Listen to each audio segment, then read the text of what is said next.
My name is Colleen, and I'm out here in a learning garden to do a soil investigation. Do you know what an investigation is?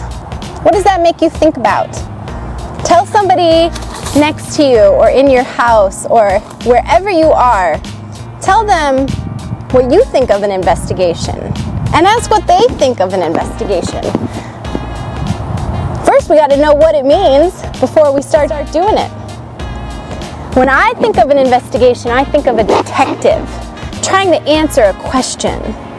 And she's going to look at all the clues to help answer that question.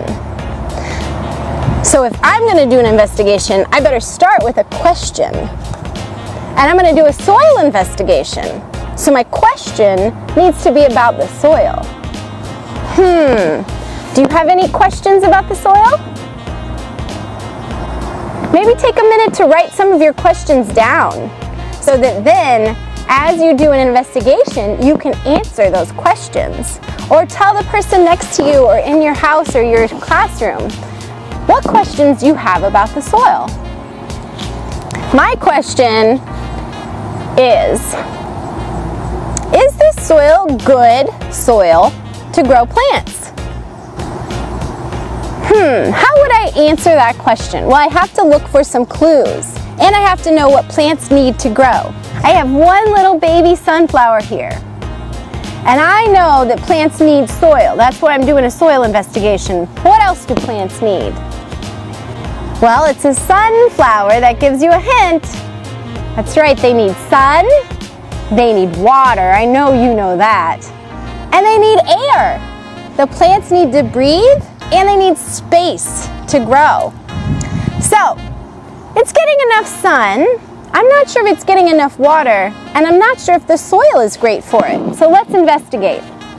First, I'm going to start with my eyes. I'm going to look at the color of the soil. Soil comes in lots of different colors. So I encourage you to look at the soil wherever you are and see what color it is. And you might have different colors mixed in there. I have some lighter color and some darker color. How would you describe the color of this soil?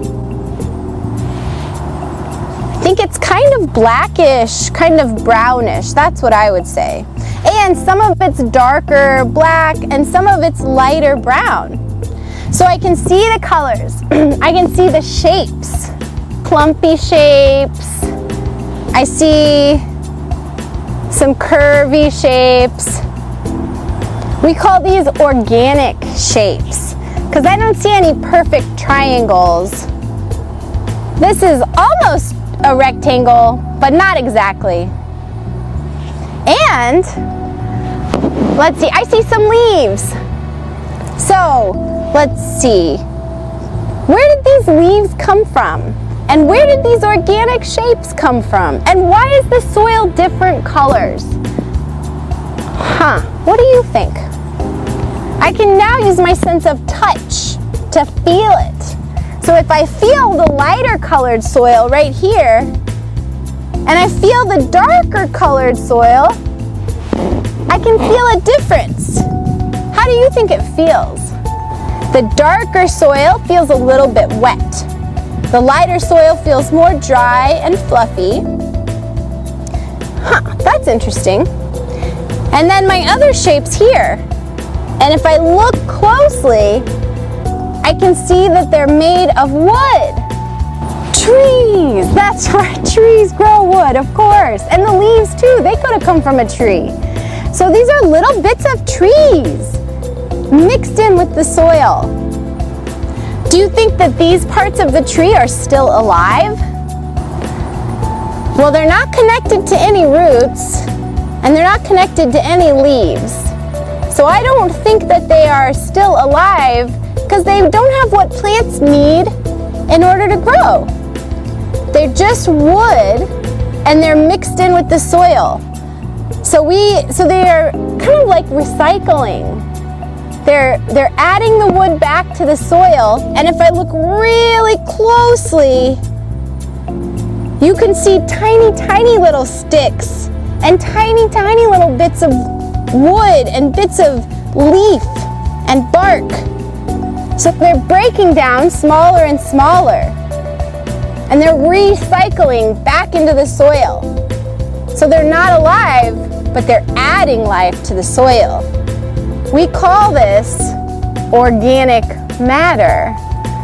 So it's like the organic shapes add organic matter to the soil. And I think that's why the soil is so dark, because there's a lot of organic matter. It really adds nutrients to the soil and it helps to feed the plants. I think that's pretty good.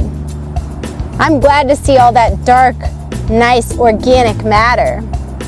Let's see, now I've used my eyes, I've used my sense of touch. Now I'm gonna smell the soil. Oh, smells good.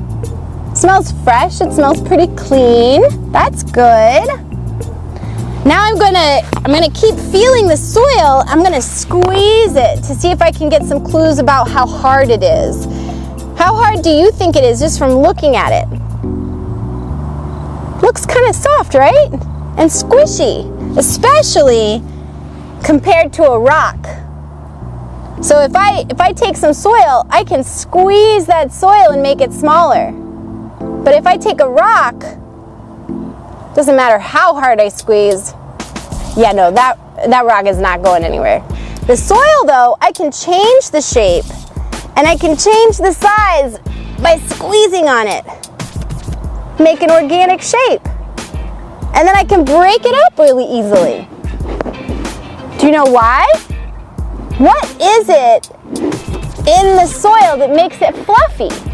Kind of like fluffy like a pillow. And squishy like a sponge. Pillows and sponges and soil all have air in them. So this soil is fluffy and squishy because there's air in it. And I think that's really good for the plants too, because the air will help the roots breathe. And when it rains, just like a sponge, places where there's air will fill with water.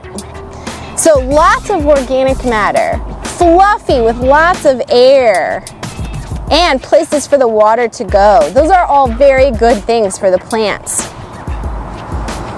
I would say yes. My vote is yes. This is good soil for the plants. But I want you to think about it.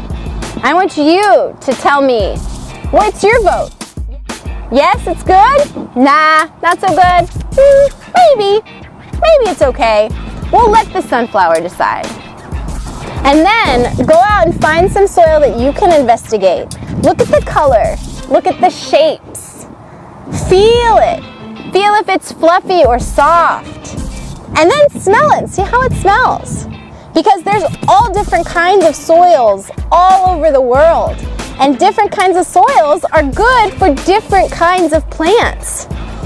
So it's actually super interesting when you start looking closely at soil.